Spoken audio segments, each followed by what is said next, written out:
murakaza neza kuri The Health. Muri kumwe nanjye Manzi Olivier, umunyeshuri muri Kaminuza Nkuru y'u Rwanda mu ishami ry'ubuzima. Mu kiganiro nari nababwiye ku byiza byo kunywa amazi, aho ninaberetse n'uburyo amazi ari kimwe mu bigize umubiri ku rwego rwo hejuru, ndetse twabonye ko adufasha mu mikurire myiza y'impyiko mu gusohora imyanda. No kunywa amazi rero twabonye ko hari icyo bifasha ku mutima, aho twabonye ko bishobora kurinda umuntu shoke. Muri iki kiganiro rero ngiye kubereka bimwe mu bintu bishobora kuba ingaruka zo kunywa noneho amazi menshi mu gihe uyanywa utageze, bikarangira mu buzima bwawe bwa buri munsi ukoresha amazi menshi nyamara nta n'ibintu by'imbaraga ukora bituma umubiri wawe utakaza amazi. Nk'uko twari twabibonye rero mu kiganiro kibanza ku mazi, amazi nibyo koko afite umumaro mwinshi. Kuyanywa ni byiza, kutayanywa byica byinshi, harimo kwangirika kw'impyiko, kugira ibibazo by'umutima n'ibindi. Ariko nanone iyo uyanyweye mu buryo butageze, ntabwo twavuga ngo nta ngaruka zihari. Ingaruka zirahari, ariko muri iki kiganiro ngiye kuzibereka. Mwabonye ibiganiro byinshi bivuga ku mazi, bibabwira ibyiza by'amazi, ariko ntimubone ibiganiro byinshi bibereka ese umuntu aramutse anyweye amazi arengeje urugero ubwo bigenda bite. Tudatinze rero, ikintu cya mbere, iyo wanyweye amazi menshi arengeje urugero ukabigira akamenyero, ni ukuvuga iyo wanyweye amazi ari hejuru ya za litiro twavuze 2 cyangwa se ibirahuri 8, ukarenza ukaba wagera muri litiro 4, 5, 6, icyo gihe hari ikintu gikomeye gishobora kwangirika mu mubiri wawe. Keretse igihe wanyweye ayo mazi wakoze akazi k'imbaraga, wakoze siporo, ayo mazi akaba agiye gusimbura ayandi watakaje. Ariko mu gihe wanyweye amazi menshi ku rugero nk'ubwo ngubwo, nyamara nta bintu wakoresheje umubiri wawe bituma utakaza amazi, hari ikintu cyangirika, hari ibintu byangirika. Urugero, ikintu cya mbere tujye kureba, twabonye ko amazi adufasha mu kugereranya urugero rwiza rw'imyunyungugu mu mubiri. Umunyungugu twavuzeho wa sodium, twabonye ko amazi adufasha mu kugereranya uno munyu ukwiye mu mubiri. Ariko iyo unyweye amazi menshi cyane arengeje urugero, bituma uyu munyu usohoka, cyangwa se uyu munyungugu usohoka ku bwinshi.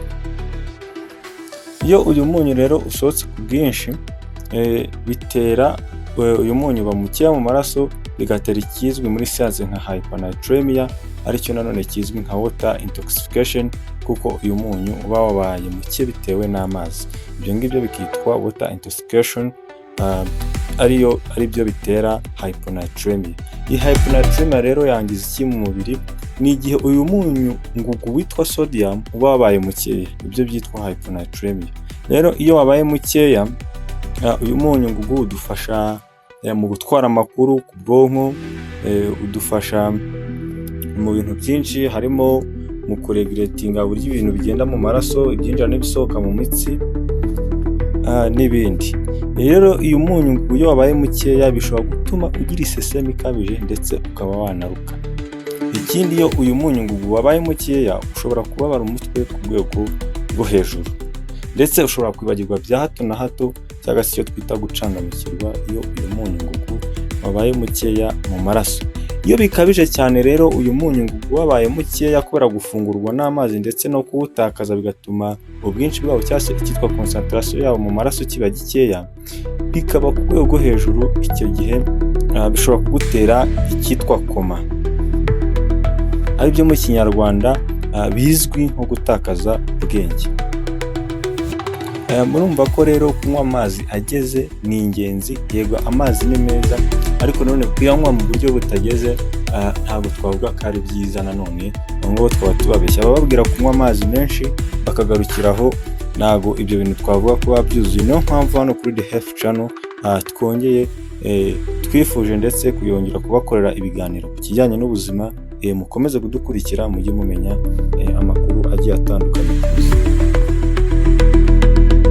Ikindi kintu cya kabiri rero, kunywa amazi menshi akabije arengeje urugero, habaho gutuma impyiko zikora cyane ku rwego rwo hejuru. Ugasanga kuko impyiko nizo zidufasha kuyungurura amaraso no gusohora imyanda, twarabibonye. Ariko muri uko gusohora imyanda, impyiko zikenera amazi. Niyo mpamvu bababwira ati kugira ngo urengere ubuzima bw'impyiko zawe ugomba kunywa amazi ahagije. Ariko nanone iyo unyweye amazi menshi kandi ayo mazi ariyo impyiko zifashisha ziyungurura amaraso, bituma cyangwa se byongerera akazi impyiko. Iyo rero byongereye akazi impyiko bikaba ibintu bihoraho, warabigize akamenyero kunywa amazi atageze kandi ukarenza urugero, bituma impyiko zawe zishobora kwangirika bitewe n'uko urazikoresha cyane.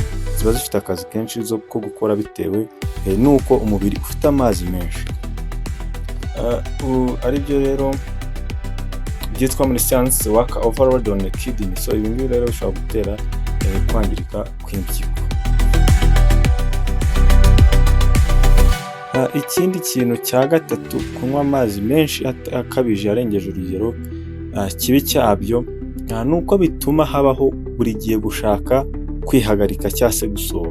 Ibi rero ntago ari ikintu cyiza kuba wahora ujya kwihagarika cyangwa se ubikenera uri mu rugendo cyangwa se no mu kazi, kuko urumva ibi ngibi bituma udakora akazi kawe neza mu buzima busanzwe. Ariko kandi mu bijyanye n'ubuzima iki kizagira ingaruka ryari, ni igihe uzaba usinziriye nijoro ariko bikajya bihora bikudistabinga cyangwa se bituma udasinzira ukajya wicura ugiye kwihagarika. Uku guhora wicura rero hagati mu ijoro bifite ikintu byangiza kinini cyane mu bijyanye n'imisemburo n'uburyo umubiri usohoramo imisemburo. Rero iyo uri guhora wicura bitera akaduruvayo k'imisemburo mu mubiri, ukaba wagira ibindi bibazo biturutse ku kutaringanira neza kw'imisemburo. Bivuze ko kunywa amazi agiriye mu munsi ni ikintu cyiza, kuko bishobora kukugiraho ingaruka mu buryo bumwe cyangwa ubundi, nk'uko turi kubibona muri iki kiganiro. So rero kugira ngo mukore akazi kanyu neza cyangwa se ukore akazi kawe neza ndetse unasinzire neza nijoro, wirinde ibintu bikudistabinga nijoro, kuko iyo wasinziye neza ukaruka neza nibwo ubyuka ufite imbaraga ndetse nabwo umubiri wawe uba uri gukora neza, ndetse n'imisemburo ibiringaniye. Ariko iyo wagiye wicura buri gihe nijoro ugiye kwihagarika, habaho imyivumbagatanyo cyangwa se kutaringanira neza kw'imisemburo, bikaba byagutera ibindi bibazo by'ubuzima biturutse ku butaringanira cyangwa se urugero rutameze neza rw'imisemburo uri mu mubiri wawe. Ikindi twavuga ndetse kibi cyo kunywa amazi menshi ukabigira akamenyero, nyamara nta kintu ukora cyangwa se siporo ukora n'akandi kazi k'ingufu gatuma utakaza amazi menshi. Iyo ukomeje kunywa amazi menshi mu buryo butageze ukabigira akamenyero, kuko wenda wumvishe bakubwira ko kunywa amazi menshi ari byiza, ariko ntumenye urugero rw'amazi ugomba kunywa, bigatuma unywa amazi menshi akabije. Harimo kuba watera kuba umubiri wabika amazi menshi, bigatera kuba wabyimba ibirenge cyangwa se amano ndetse n'intoki n'amaguru iyo byabaye byinshi cyane. Rero murumva ko iki kintu si cyiza cyo kuba wabyimba ibirenge, amano, intoki n'amaguru, kubera yuko bishobora kuba zimwe mu ngaruka zo kubonwa amazi menshi atageze, nyamara uzi ko uri gukora ikintu cyiza. Niyo mpamvu ari ngombwa kumenya amazi ugomba kunywa, ingano yayo mu munsi, hagati ya litiro 2 n'3 cyangwa se ibirahuri 8 ku munsi. Mu gihe wumva ukeneye kunywa amazi menshi cyangwa se ukora akandi kazi gatuma ukenera kunywa amazi menshi, biba byiza uganiye na muganga akakugira inama y'ingano y'amazi wanywa bijyanye n'akazi ukora cyangwa se na siporo ukora. Ikindi kintu cya gatanu cya nyuma twavuga, kuko ibyo ari byo byose ingaruka zo kuba wanywa ibintu bitageze ukanywa byinshi cyane byo aba ari byinshi, ariko none abateguriye ibintu bitanu. Icya gatanu kiraza kuba dufungura intungamubiri zacu cyane.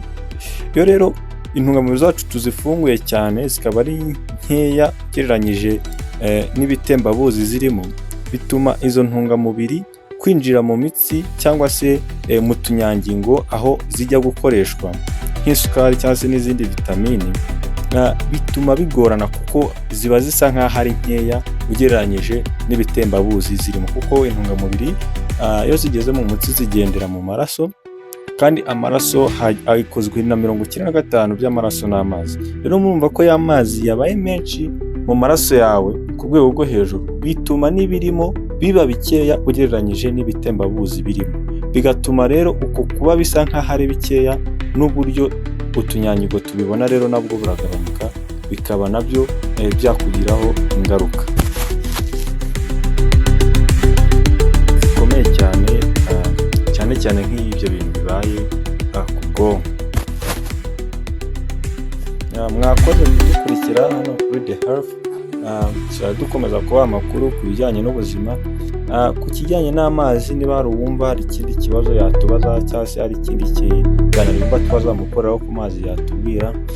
Dusigaje kuzabakorera ibiganiro bibiri, ikivuga ibyiza by'amazi akonje ndetse n'ashyushye. Ese wahitamo amazi yahe bijyanye wowe n'ibyo ukeneye mu buzima bwawe? Ese wari uzi ko kunywa amazi ushobora kugufasha gutakaza ibiro? Icyo kibazo muzagisubizwa mu biganiro bigiye gukurikira bivuga ku mazi. Murakoze, mukande subscribe kuri YouTube channel The Health, muzakomeze kubona ibiganiro bibabwira iby'ubuzima. Murakoze.